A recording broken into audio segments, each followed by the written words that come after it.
Hey, it's Kevin and Fred. Do you have a referral for us here in Phoenix? There are 30,000 agents here that you could send them to. Why us? Well, for one thing, we'll keep you updated and you'll never have to track down your commission. We'll also make you look really good to your client. And best of all, it helps us keep all this content free. So go to kevinandfred.com/referral to make the introduction.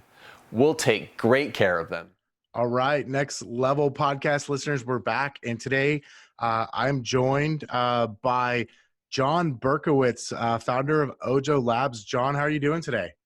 Good. Thanks for having me, Kevin. Absolutely, my pleasure. I'm glad we could do this. I'm glad we could sync up our schedules and get you on. I've been wanting to put you in the hot seat for a little while and kind of pick your brain on all things tech and real estate and some of the cool stuff you guys are doing over there at OJO. Yeah, for sure. I'm excited to be on and chatting with you. Well, awesome. So, John, for the two people that don't know about your background in real estate, tell us a little bit about your kind of journey as an entrepreneur prior to real estate in the real estate space with OJO Labs. I think most of us know you through Yodle and what you've done there. So, I'd love to talk a little bit about that and kind of even how you got started into Yodle and being an entrepreneur. Yeah, I think my journey is and like in my head, it's super complicated and unique and takes this like really unique, diverse path. But then when I like recite it back, I realized that like I never really went anywhere. Stayed pretty focused on one thing. But that's all right. The journey started growing up as the son of a small business owner, commercial construction. The ups and downs of that business as I grew up in the 80s and 90s was kind of at the center of my family life. It was my first job. I was really bad at a lot of parts of commercial construction, except for breaking things and understanding the strategy behind building the business. Like good measuring, windows, good design, not my thing at all. That family business definitely rooted in me a lot of kind of entrepreneurism, a lot of pains and thoughts about building companies, the ups and downs. I then went to college and right at graduating college, started a company that leaned into my strengths of kind of business and solving problems. But kept me kind of on my Northstar of what I'd grown up with. And that was the launching of Yodle, which the thesis of launching Yodle was in 2005. It was actually a fairly novel idea for anybody besides the huge Coca-Colas and eBays of the world to be doing digital marketing. If you were a plumber or a dentist, you were advertising in the yellow pages. And so as consumers in college, we were shopping for our services on Google at the time, but our parents were advertising in the yellow pages. There's just a big disconnect. And so we said, we should use our abilities to go create an unfair advantage for the little guys, the small businesses that we cared about, essentially to take down the big guys, because all of the money in algorithms or technology was going to the huge brands. We thought there was actually a real market to serve the small business. And that was kind of a crazy idea in 2005. And so we set out to build small businesses, digital presence, and grow their business online. It's crazy to think that even though that was only 15 years ago, it seems like a lifetime ago that would have been a radical idea as far as it was a radical idea. We were a bunch of maniacs saying like, no, trust us. We would walk into a dentist's office, take a white blank sheet of paper, draw a box and say, no, Google, what do you think about being on that? And like, mind's blown. So I built that up and we did some really special work. We built that up to 1,500 employees, 50,000 customers being served with our technology and services. And then we sold it to web.com for $350 million. And so it was a real journey of kind of leaning in and providing real value to small businesses, understanding, because we knew it, the pains of what it means to run your own business and be fully accountable of the success of your financial income, and and the level of responsibility that it takes to serve that end user.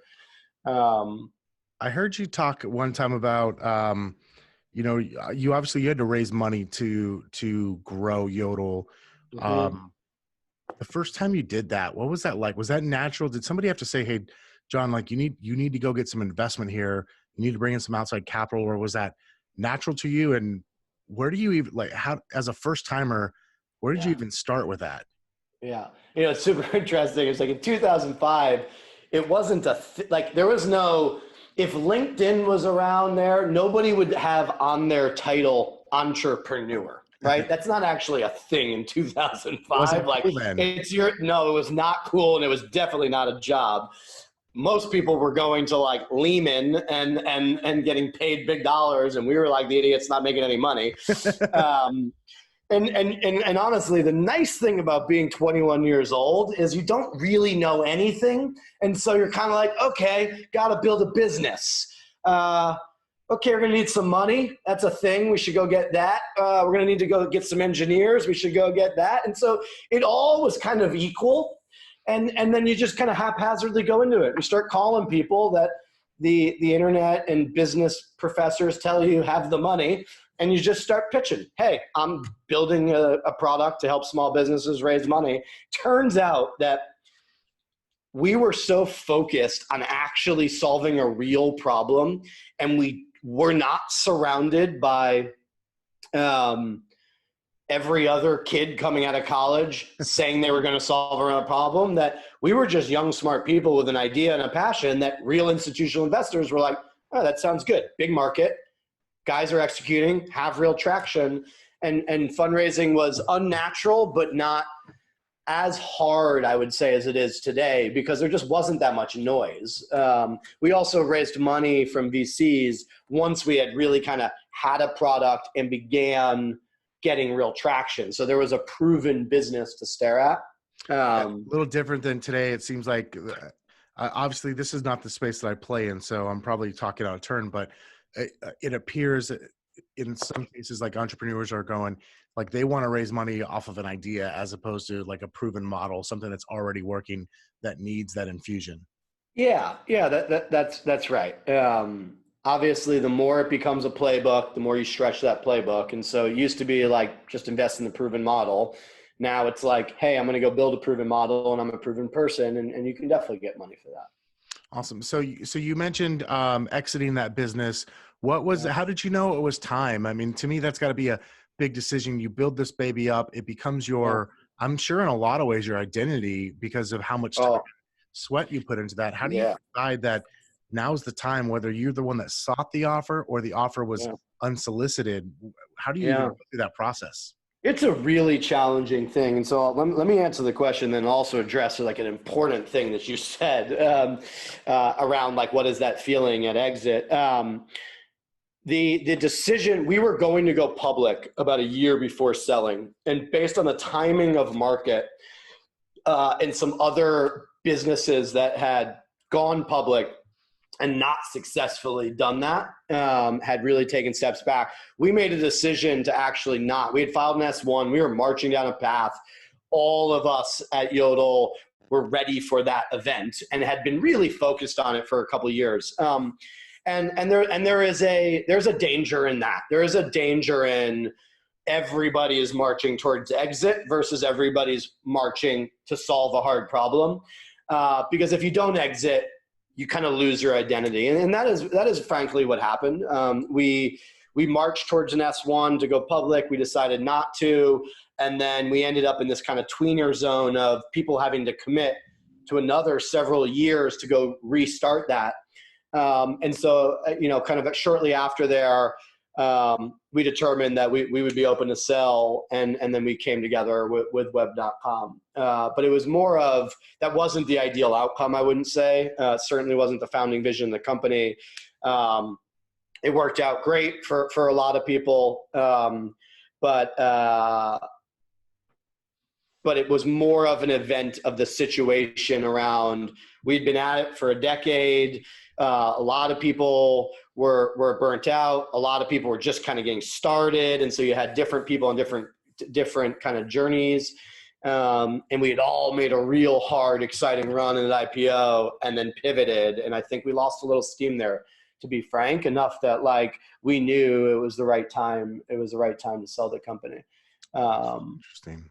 You know, and selling is like, you sell a company for 350 million. That's literally like the American dream at orders of magnitude. But you really said it. I say oftentimes, and I'm really careful when I see other entrepreneurs, and as an investor and entrepreneur, I spend a lot of time with people that have sold companies, and I'm really careful not to be like, congratulations, like let's go drink champagne and get on the yachts, because the reality is there is a massive set of emotions that kick in. It is one part PTSD, because building and running companies is really hard on the human body, and most people that do it successfully bury that and run as long as they need to, whether that is 2 years, 6 years, 8 years, 20 years. But when you stop that, there is the natural PTSD that kicks in of everything that kind of had to go through for that, the amount of stress, the burden for an extended period of time. And then on top of it, I didn't have an email that wasn't Yodle. I didn't have, there are simple things that you don't even process. Your contacts, all of that's tied in that company. Your entire identity is you're the Yodle founder. You're not John Berkowitz. There's no John Berkowitz without Yodle. Nobody knew who you were when you were a college idiot. Now you've been on stages. There is no independent person, especially for first-time founders. As you kind of get into the, Elon Musk journey, which is the 1% of the 1% of the 1%, like he's not Tesla, right? Tesla's him, but there was no cool John Berkowitz without Yodle, right? And so there's that. Then there's the emotion of, holy crap, my bank account has a lot more money than it's ever had before. And then there's the feeling of, wait a minute, at one point I thought my bank account would have a lot more money of that. Then you look around and you're thrilled of the success and you're thrilled of the wealth you've created people. And then you look around and you say, wow, those people didn't make enough money. And all of those emotions pour in like a 48-hour period. And I will say, I would have handled that really poorly had I had not already started OJO Labs. I basically had known we were selling, committed to the exec team and board. I would see it through transition, communicated to the acquiring company that I was leaving before they bought it. So everything was on the table, super transparent. And I had launched OJO to go build a bigger, more special company than we had done in the past. How I channeled all of those mixed emotions was I just went to work at OJO and got super excited. Meaning, like, probably bad news, I didn't process any of that. But the entrepreneurs that sell it, and then, that's a real thing. And it's not all just like, great, cash is here, happiness has arrived. There's a real set of mixed emotions that come along with it, with an exit. Yeah, I got to imagine. He says it in a different context, but a friend of mine, Joe Polish, says everyone does the addition, nobody does the subtraction. That's and right. He's right. Normally referring to the income of like an event or putting together a business. But the reality is all those things you talked about are subtractions that come out too, that aren't necessarily just right. account, but they're like the cost of doing business at that level. Right. Okay, so you started OJO before the exit was complete with Yodle. What was I got to know, like, I want to get into OJO and kind of what you guys are doing to automate conversations and move those things along. But where did that idea come from, and why jump into that space versus maybe doing something else similar that you already had a background in? Yeah. When we went out to build OJO, we said, if we're going to go and launch a company, which is going to take a minimum of 5 years, much more likely 10 to 15, you don't get to do 3 or 4 of these in a lifetime. Most likely you do 2 if you're lucky, 3 if you're really lucky. And so you got to choose that next venture religiously. And the requirements for us were something much bigger than Yodle, bigger in impact, bigger in market potential, bigger in something that like we could feel even better about. So just magnitude of the opportunity was a requirement. but we also didn't want to just be swinging for the fences and have like a high risk of failure, which is the kind of oftentimes decision you make is, do I want to go do a B2B software company that we can do in our sleep and just make money? Boring, not much magnitude, but creates wealth, and risk of failure very low given our backgrounds. Or do I want to go swing for the fence and try to solve a real consumer problem and have the landing pad be like 0 in a decade? We really kind of over-opined on trying not to choose that. And we landed on we're going to go solve a real consumer problem, but we're going to lean into our strength, supporting businesses and enabling them along the journey with us that allowed us to build a profitable business in the early days, to build a business that aligned with users, both in the consumer and business side, and came with a risk profile that was not a consumer play, but the market size that was bigger than a B2B play. And that is what we've done. And that's why I said my journey kind of, so we didn't start in real estate. We said, let's go solve the problem of there are lots of decisions that every day consumers make, and they do it very poorly, and they regret those decisions. And let's go see where those decisions get made. And we saw that people make the wrong decision around what sandwich they should go buy based on availability, ease, and technology can make that better. But then people also go and make bad decisions about healthcare, financial services, and housing based on the lack of technology and service there. And so we said, let's go solve the important decisions and apply technology to help people do that. We went through a whole exercise of determining where the biggest pain points were, the biggest market opportunities, and where this idea of a digital advisor that could lean in, answer questions, do deep data lookup, apply a bunch of the advancements in AI to solve a consumer problem would be most beneficial. And we landed in real estate, and then we went all in on real estate in 2016 to build this technology and serve that market with the goal of, we're gonna help consumers make better decisions in real estate, have better experiences, and we're going to come in and we're going to partner with the best companies and the best service professionals to do that. And we're going to try to combine the best of technology with the best of human to create a better consumer experience. Awesome. So one of the things I've picked up on is that you guys are using true AI, true artificial intelligence with OJO for just, it's kind of like layman's terms. I think the words, I should say, artificial intelligence or the letters AI get thrown around a lot. And most people are not referring to actual AI. Can you give us like the elevator pitch on the difference between real AI and what a lot of folks will say is AI, but actually isn't?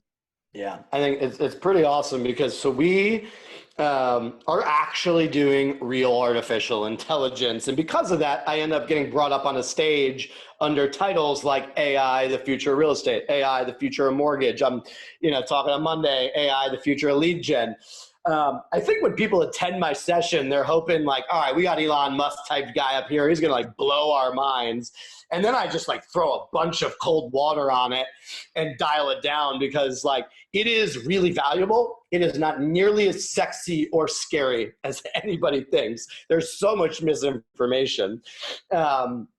We are very, like what I talk about all the time is we have serious patents, technology, and advancements in the blue collar part of AI.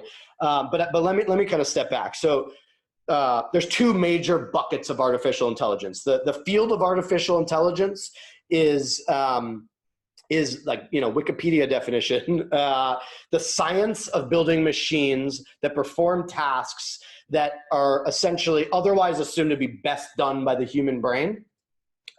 Human brain's really good at two things: learning and pattern recognition, and then applying those two things to make complex decisions, right? That's what we are good at. It's how conversation happens. It's how we solve problems. That's how we built the wheel, right? Like that is what we do well. And so it's AI is basically getting computers to do that better. And then there's the field of machine learning, which is a subcategory of artificial intelligence, which 99% of AI uses, which is basically finding patterns in data to make decisions. AI can be broken into two categories: general AI and narrow AI, big AI, little AI. What I talk about is scary AI and cute, valuable AI. OJO is 100% centered in the field of narrow AI. We use machine learning to make decisions on different specific processes. What house should I show a consumer? What should OJO say to a consumer? When should OJO say something to a consumer? All of that is narrow AI. General AI is Terminator, Hal, her, and all of the things that people perceive. The real progress in the field, 90% of it is in narrow AI, but the perception of it is mostly in general AI. And so the disconnect is really in that world. If you think about narrow AI is akin, in my opinion, to the cloud. It is a technical advancement that is going to permeate everywhere and just become like, yeah, of course, that's the way we do it. And consumers will not have that much care or perception for it. It'll just be an advancement in how a computer makes a decision. General AI is a much more complicated, and there's definitely regulations and cultural things that need to be considered in narrow AI, but in general AI, it is a lot less of an easy decision. Like if we're talking about real machines that make autonomous decisions and more in the Terminator world, that's a lot more complex and societal impacts than the narrow AI.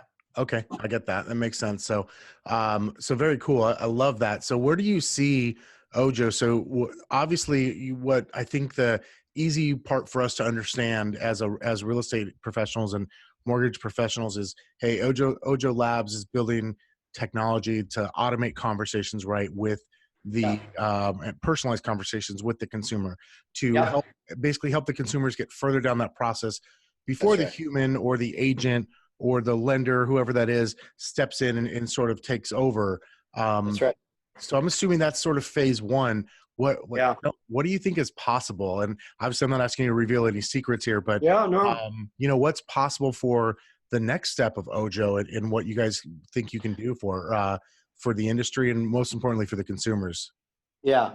So you said it, and to repeat, I think the one thing to know of, like you asked, like why OJO, why did you choose this vertical? One thing that really impacts real estate agents that OJO solves and why we are welcomed and like this awesome partnership between us and the awesome existing kind of incumbents in the industry is you walk into a clothing store and the salesperson says, "May I help you?" You say no. 30 seconds later, you say, "Where's the pants section?" Right? Yep. Car lot, you want to go buy the Tesla or the Ford. Salesperson wants to talk to you immediately. You say no. In a couple months of online research and talking to friends, you go to the car lot and you say, "I want to test drive the Tesla." In the house, it's a year before you say yes to the real estate agent to go see a home, right? What do? You're on Zillow, you're on Realtor.com, you're on all these websites.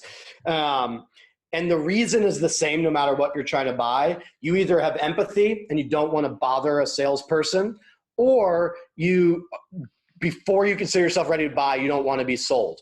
The bigger the purchase, the longer the consumer considers themselves ready to buy, right?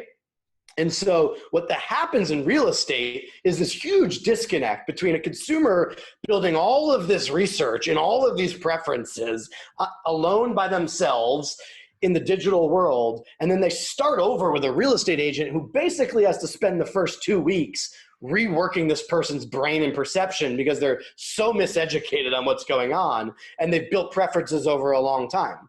We solve that by extending something that you know is never going to sell you. You don't think Siri or Alexa are going to sell you, right? And you have no problem asking a specific question about a property or a neighborhood or some silly question at 3 a.m. You do your friend who's a real estate agent. You don't want to bother them unless you're ready to buy.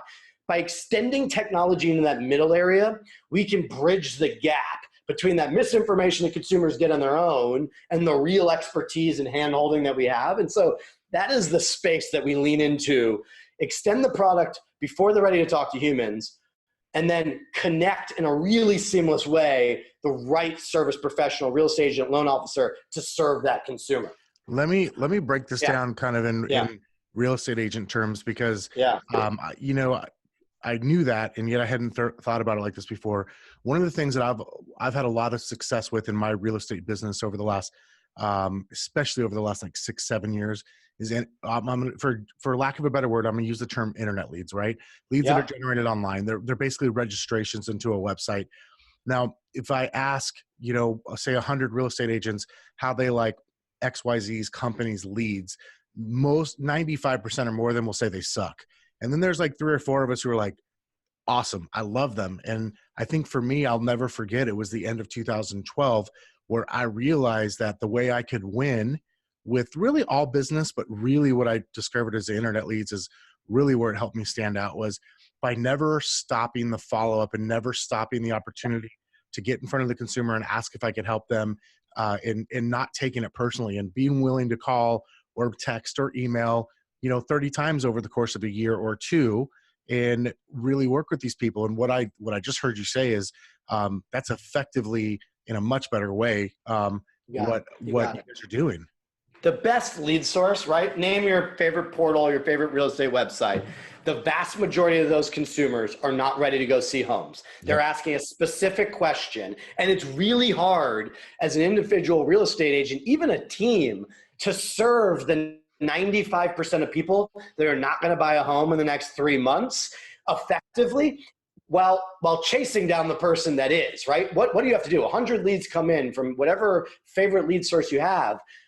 Best case scenario, the metrics are like 2 to 3% of those people are buying a home with you. Yep. You're throwing out 97% of consumers. And these are not people that are not going to buy homes. They're just not going to buy homes in the next 3 months. Yes. Our process is extend this technology that makes you look good and is consumer centric, which every great real estate agent on earth, that's what they are, right? They want to serve the consumer.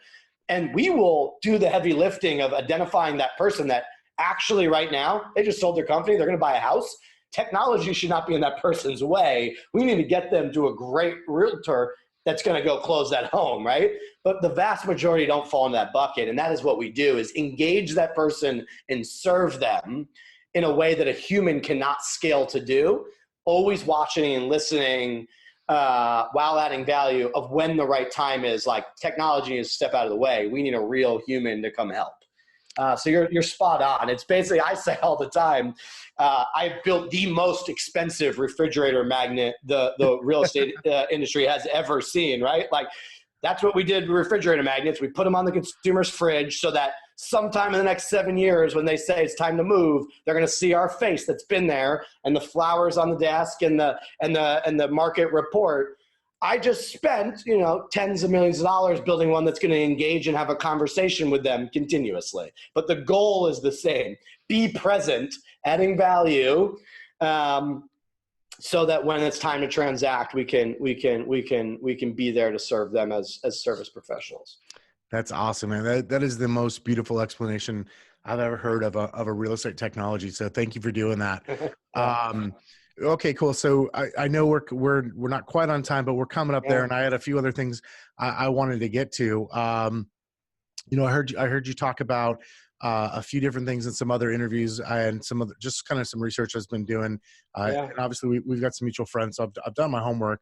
You know, you've now scaled. I realize you're in the scaling phase, most likely of this business, but you've scaled, I'm going to say, two large businesses now. You also advise others because, you know, being on the board of other businesses. I've heard you talk about kind of entrepreneurs having a lack of desire at some point, and that's why they scale. Why does that happen? Is that like just a natural human behavior? Do people feel burnt out? Do they get scorned from experiences? Why do you think that is? Yeah, I think, generalizing entrepreneurs is like generalizing any other group of people, usually a bad idea. I think it's like operating a company is very hard. and you better have a good reason for doing it. Some people do it for wealth creation. Some do it to find a purpose in this world.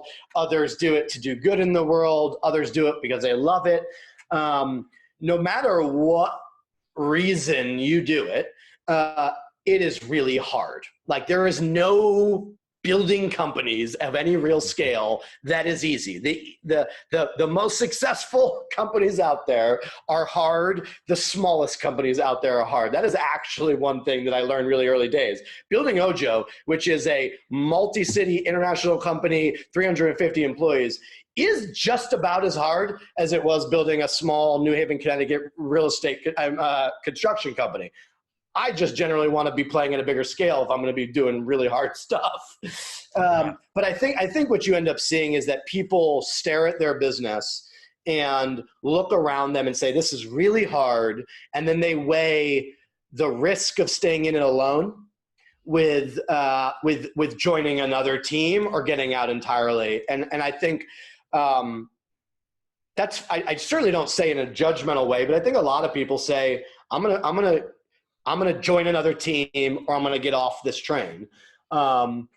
We came in saying we're gonna do this big, and that doesn't mean that like I'll never join another team. I am mission driven, not outcome driven. We are trying to do something significant that we are wildly proud of, that every human being in this company is proud of, and that is going to be changing the real estate experience for consumers in a very positive way, while enabling and making more money and more success for the families and the service professionals that have been serving them for a long time. And that drives us forward, right? And so it's not a desire to like, okay, now's the time to go sell the company. I think others come because it's like, I grew up poor, or I want to be rich, and I want to, this is my PhD for me. I want to have my exit. And there is no fault in that. I think the only thing an entrepreneur needs to be clear on is like, what is your North Star and why are you doing it? Because that's going to be the time to determine, should I sell this thing? Should I partner or should I not?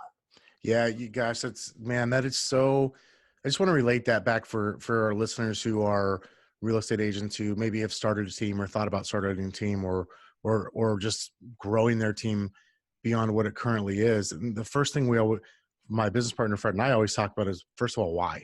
Why are you starting a team? Like, you've got to be really clear on that. And that's something I just took away from what you just said there. And so, it's really is the same. I like what you said. You just decided you wanted to do something bigger, but the problems are the same, whether you've got something the size of OJO or construction company in Connecticut. So that's really great insight. I appreciate that. Yeah, of course. All right. So here's kind of like the fun part of the podcast where, and I've totally ripped this off from another now Austin fellow, Tim Ferriss, where he started asking his guests, tell me something, number one, you're excited about, number two, something you've changed your mind on in the last year or two, and then number three, something maybe that's weird or odd about you that, could be like a habit or a hobby, something that most people don't know. We can start with either one, something you're really excited about, something you've changed your mind on in the last year or two or a couple of years, and something maybe a little out there that most people don't know that could be in a loving way weird, if you will. Yeah, let me think on this. So what am I excited about? I mean, I'm married up. So I got a wife that is way cooler, smarter, better than me. So that's always pretty exciting every day. And I got 4 just incredibly amazing sons. And so like in the whole universe of John Berkowitz, like there's nothing that could be happening at OJO that kind of gets me more excited than what happens before and after OJO every day. In the business world, we are just massively fortunate here at OJO, where you have the most capable, intelligent, decorated team with 0 egos I have ever seen in my professional career. You have people that have 2 away from Jeff Bezos, managed hundreds of thousands of agents, worked at Walmart.com, sold companies for $3.5 billion, entrepreneurs that have built and sold huge companies, technical people who have built the largest technologies on earth. You have this wild team, but when you walk inside of OJO, There's zero ego, and you have no idea if somebody came out of college yesterday afternoon or was one of the top executives in the world. Like it disappears, and the humility of that team combined with the chip on everybody's shoulder that we have the right timing and the right opportunity to do something bigger than any of us have ever done, whether it was college or launch a multinational publicly traded company, is really exciting for me. And I just see team, raw materials, and early bets playing out in a way that I couldn't be more fortunate. It's mostly luck, but I'm sitting here staring at it being like, oh my, this is starting to catch fire in all the right ways. And I'm kind of like starting to grab the reins saying, I'm going to ride this thing. And so the next couple of years of this company are going to be incredible. It's invigorating. We came out of like the navigating what you're going to do and who you're going to rely on, and the reins are in ours. And it's a team that I am certainly the least intelligent person in the room. That's just exciting. Like that's what I live for. That's what gets me going. We're really starting to solve real problems. I'm not at a point yet where I say to my mom, like, God, you bought a home and OJO wasn't a part of it. But we're within 12 months of that piece where like we really build something that people trust and add significant value in a way that can't be replicated. And so I haven't always felt that way. I've been excited about the intelligence. I'm excited about the opportunity, but I've never been like, we are here, we have it now, like I am right now. That's awesome. And you can hear it. Like if you go back and watch my podcasts every year, right? Like I talk about the raw materials, I talk about the journey, but now I'm like, it's clicked into place. That's just to be clear, as scary as it is exciting, but that's where I'm most excited. Awesome. Question 2, where have I changed my mind? So I changed my mind. I am really hard-headed, but I changed my mind a lot. I think like the most significant one where something changed, and I actually just wrote a blog on this, but company values is something we did really well at Yodle, something my co-founder at OJO did in his company, which we merged together, Profit Fuel. Company values is the underpinning of a company, and it is not what exists on a coffee cup or a wall, but really like the fabric of the organization. We have done that right, and we are religious about it. And I know it to be a core reason that we have been so successful in our past and why we're on such a trajectory now. We have this new brilliant team assembling, and there was one value that when every single person that comes to this company I meet with and I give an overview of why we're here and what we're doing, and one value just really didn't resonate. I would say it, and I would basically say the value is be fearless. We are trying to do something no one else has ever done before. It is hard, and the odds are against us. And so I was trying to encourage people to not, be scared. And it was basically be fearless, never fail any way but forward. But when I would say it, in the back of my head, I wasn't really feeling it, because I'll be completely transparent. I am religiously scared of, you've heard how big the opportunity is. You've heard this unique assets we have. I am really scared of the responsibility as CEO of that. I'm also scared that the promise and vision of this company is to help people make decisions on something that they do once every 5 to 10 years, and they're going to spend most of their wealth and life living with, right? Like that's a big responsibility. You don't want to mess that up. And so the amount of lives that are dependent on this company as employees and families, the amount of lives that are dependent on the products, it really honestly scares the life out of me. I harness that for good. And so I just changed my mind on, you know what? Stop. It's actually okay. Change the value and say it's okay to be scared. Do not let it hold you back, but embrace it. Let it charge you up. And then we flipped it to a value of earned trust, which is the thing that I see that doesn't exist today is a consumer saying, I trust that product or company. This isn't, I like Nike and it's something cool. It's, I trust it. They're going to do good. And that is what the future of business is going to be. And that's what our Northstar is. And so we changed values, which is, it sounds tactical, but I would say it's like one of the most strategic challenging and opportunities that you can do as a business. And to really like think about that. So every new hire class for the last nearly 5 years, I have pitched Be Fearless. And the most recent new hire class was the first one that heard me pitch something different. Like that's a wiring that really needed to change, is the most significant. But I also change my mind on all types of things all the time. Awesome. Well, I appreciate it. Cool. And so, and then the lighthearted one. Tell me something a little weird about you, John, that maybe most people don't know. Habit, hobby, something like that. Yeah. I think there's two quirky ones. I have a cold shower routine, which you mentioned, Tim Ferriss. I'm pretty sure like every entrepreneur has this at this point, but I will tell you, like, it's quirky because it's still cold every single day. I love cold showers. It would be, people that know me every day would be weird if I didn't say it, which is currently since May last year. So, we're coming up on nearly a year.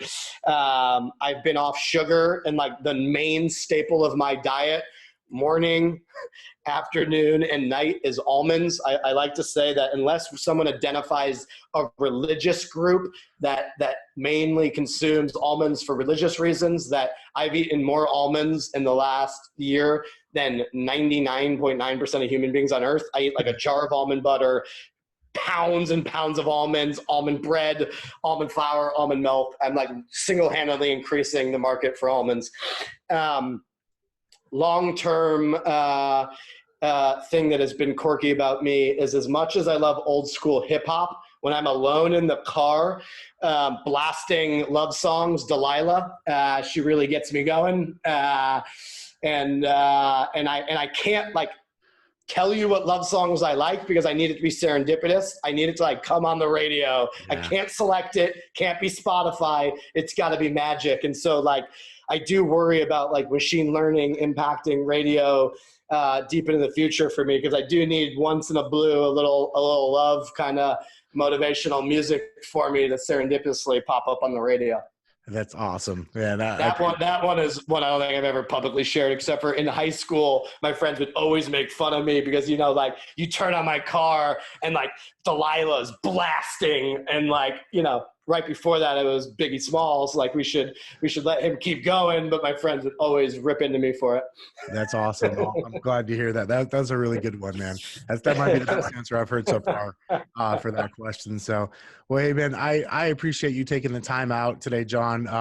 Something I just want to acknowledge you for personally is you and I were introduced from a mutual friend, and at a time when I kind of need some help looking for the future of my personal business, and you were more than happy to jump in right away and help me out. And you made introductions, you counseled me on a few things, and so I just wanted to say thanks very much, man. I appreciate not just what you're doing for the industry, but it's clear to me that you're into helping people as well on the individual basis, and to me that's really cool. So I just wanted to say thank you.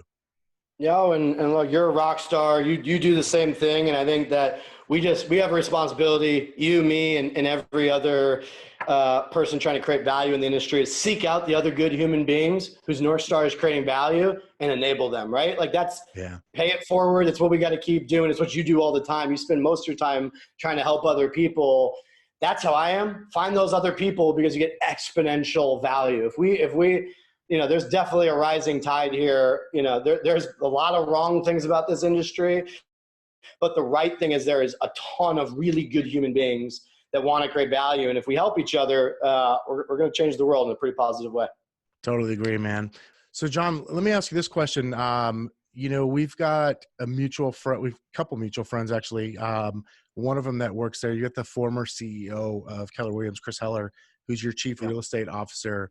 You guys, and you've got some background there with Keller Williams. Tell me about that, because you guys had a deal with them at one point. You were going to be kind of exclusively working with them, and then that went away. What happened with that? I think in early 2016, I pitched this crazy idea of let's build a digital assistant for the residential real estate space that helps real estate agents be more successful and helps consumers go through the process. And most people at KW at the time thought it was crazy. AI is not going to catch on, blah, blah, blah. Chris Heller heard the pitch and immediately said, this is going to transform all of real estate and is going to be the trend. If one person has a track record of predicting what is going to happen in real estate, it is Chris Heller. Everybody is wrong if you want 100% accuracy. I have not seen more predictions come true than Chris. But he very quickly identified me and my very small team, we're going to go do something special.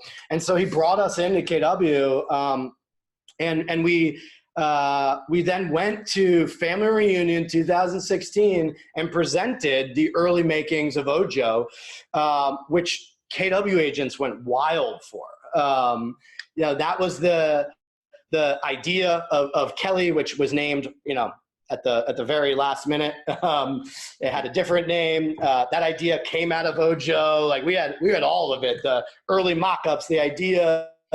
We were excited about this deep partnership, and Keller Williams agents were awesome. And we were all marching down a path, and we built real trust with the executive team of Keller Williams. We were going to deploy this product to all Keller Williams agents. Obviously launching those events is challenging. There was, disconnects in communication that they had, but all in all, we were phenomenal. It was like quotes afterwards was the most successful technology unveiling they'd ever seen. Unfortunately, Keller Williams is a privately held company and family-owned business. And family-owned businesses, you will oftentimes see deep lack of trust at the top and wars for power. And totally outside of us, that was happening. And unbeknownst to us, we bet Keller Williams is the best company with the best agents in the world that we should bring this technology to. Separate from us, there was a political war being fought. Some people marching forward, trying to bring technology to the world, and others worried about their job. And that chaos that then came out with the whole exec team leaving and CEOs leaving, was the result of us then moving on and saying, we got to find a better partner. I'm super happy we landed in the way we did. And we found awesome partners that didn't play politics and wanted to solve problems. Massively disappointed that it didn't work out while Chris was at the helm, but it worked out in the end because Chris ended up joining me here to do it. But we're just marching on the vision we had all along, and there's a lot of people chasing it now, I think, over there. But it's a pretty exciting time. Honestly, what you have there, it's a sad situation, and eventually it will resolve. You kind of have an emperor has no clothes and nobody's telling him, wants to be a tech company. He does not have real technologists. I think you're starting to see that crack in the seams. Like, building technology is really hard. You cannot go and say, and we had this playbook right. You can't go out and say, I'm going to build everything for everybody when you have 180,000 real estate agents. That is the surest way, no matter how much money, even if you really were going to put $1 billion into it, you cannot actually do that. And every person who's built real at-scale technology knows that. You need to say, I'm going to go peel off one part of value, and I'm going to deliver that, and I'm going to try to build on that.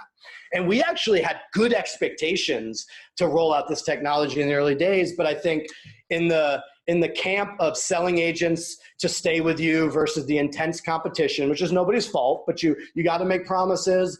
Over promises were made, bad technology decisions were made, and a lot of features and ideas of features were promoted over several years, and no technology has been built. First is what we've done, which has been heads down, no promise, building serious technology with real patents and real differentiation with a fraction of the resources. But if you look at it, orders of magnitude more progress. And I think that's going to have to come to a head. Luckily, it seems like, I think Gary's the type of guy that will stare at the truth eventually and put a bullet in someone's head and then put someone else on the top of it. That's what history seems to repeat itself over and over as an outsider. Yeah, that's common. But it feels, it's unfortunate when you look at it, because I actually think Chris, who, was a victim of the politics. That is a man that doesn't play politics. Everybody that knows him, Keller Williams or out, knows he's like one of the best human beings in the industry. He is consumer first. He is one of the strongest advocates for agent, and he doesn't play politics. Unfortunately, in a political war, in a family business, you don't play politics. Usually you're the guy that gets the gun to your head and you leave, which we saw. That maybe if I could go back in history, I'd be like, hey, bud, maybe you should spend 10% of your time like playing politics a little bit. I think deep down in Gary's heart, he knows that he made the wrong decision because he knew who the guy that he actually trusted and liked. And I don't even know if Chris would say this is a John Berkowitz statement, but him and Gary had a trust in each other. And Gary made a business decision to choose different sides and chose the wrong guy. And unfortunately, I think the cracks of that decision are starting to break in pretty significant ways. Yeah, I think they're starting to see it. They've admitted it recently, going so far as to say that, you can't build everything for everybody with all the requests that they have, which is something I said from the very beginning back when they were having, I guess they call them labs now, but while I was at KW, we're just constantly asked, what do we want? We'll build whatever you want. We'll build whatever you want. And a real technology company doesn't operate that way. Yeah. Real technology companies have a Northstar. They go out, they create it. The power users, the people that do adopt, they get feedback from them. They adjust, they build, and they move forward one thing at a time. It's funny. Gary always said success is sequential, not simultaneous. Yet somehow that didn't happen with their tech business. And they've pivoted a few times now already. And I think he trusted the wrong people, and the question is, will he make the hard decision to admit that publicly? I think the other thing is like one thing I saw, and I should have known it. When we went to that thing in 2016, we got invited on stage. We were center row, 17,000 agents, and all the glory. I was like, this is amazing. But outside that wall sat all of the vendors paying for that event, and they were essentially like trashed on stage. Oh, yeah. Gary picked on Brad Inman in the audience. He trashed, Dot Loop, who had a huge like $200,000 booth. And I thought it as like, and this is such a life lesson, right? I'm sitting there being like, wow, that sucks for those guys. How genius are we? We're on the inside of this thing. Seems a little weird that those guys pay all of that money to be out there, but then in here, the CEO of the company is kind of trashing them. Obviously now as an outsider, I'm like, it's like the friend that's talking smack about all of your other friends. He's also talking smack about you. Yep. I just like, that was just really dysfunctional. So what you have is you lean on people that can't build technology, and then you cut off all your partners. No technology on earth builds all the technology in-house and cuts off all of the outside world to help them. That's like the greatest tech companies on earth say, this is the thing that we're great at, and then we're going to go leverage others to do the rest. And I think, I don't know where it's coming from. It feels like insecurity. It feels like all of the pressure and change in the space has caused some whipsawing. I think the thing I will say is, Gary probably hates me, but like he has a long track record of making great decisions, and he's a very smart guy. He'll lean back into his superpowers, which are getting focused on being like the agent advocate. And in this time, like the industry probably needs him more than ever for that. And he'll kind of like put this period behind him. That's my strong hypothesis. But they missed a window to actually deliver some real technology value. That's not like, getting into the heart of agents' business and breaking, right? Like there's smart people that understand the agent's business. And if they had been real focused, there would be seamless technology that's easy to use, that doesn't break, that's not buggy, with agents raving that their business is growing. That promise, from what I've seen from the outside, and all you got to do is like read an Inman article or Facebook, hasn't come to fruition. And I think it's unfortunately was driven out of trusting the wrong people and insecurity. I agree. They like to tout the privately owned thing, and the fact of the matter is, it is a family business, and you get those problems when your family business gets that big. It's sad. But I think I would agree with you. I think you're right. He'll figure it out. He'll eventually make right, and hopefully for the industry's sake, that'll be sooner rather than later. And look, and you said it. You've said it before. It was the Babe Ruth trade. Yeah. Strangely, Keller Williams has red as their color. OJO has blue. You got Red Sox red, Yankees blue. I'm a Yankees guy. Sorry. I think the good news is like the curse of getting rid of Chris is only going to last Gary for like 84 more years, and at some point, like there's his son or somebody else will be able to like get him back on top for that World Series. But yeah, like the curse, I think your analogy of the Babe Ruth trade certainly seems to be resonating right now as some of these things unfold. No doubt about it. Yeah, I'm happy to be on the winning team for a little while. That's for sure. Oh, yeah, I think you did pretty good, and I know Chris well. He did pretty good. He's happy to be where he's at too. He truly loves what he does and loves the mission of your company and what you guys are doing. And just so you know, behind your back, he can't say enough good things about first of all, about you individually, but just the company too as a whole. So I think you guys got a good match there, and it's no wonder you've got so many exciting things going on.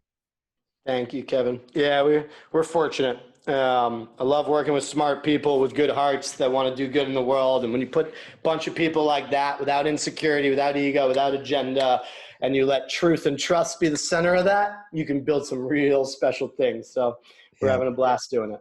You nailed it. Well, hey, thank you very much. Any last parting words? Anything what we should do? So for those of us who haven't checked out OJO Labs yet, what's the best way for an agent, a lender, or just anybody who's interested in learning more about what you guys are doing? What's the best way for them to learn?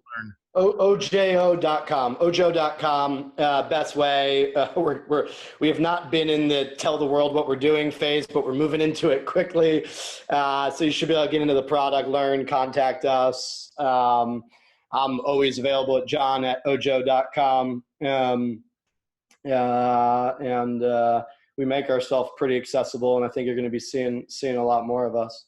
Awesome. Well, hey, thanks a ton. I appreciate it. Next Level podcast listeners, thanks for joining us today. I know you got a lot out of this call or this conversation, and we'll talk again soon.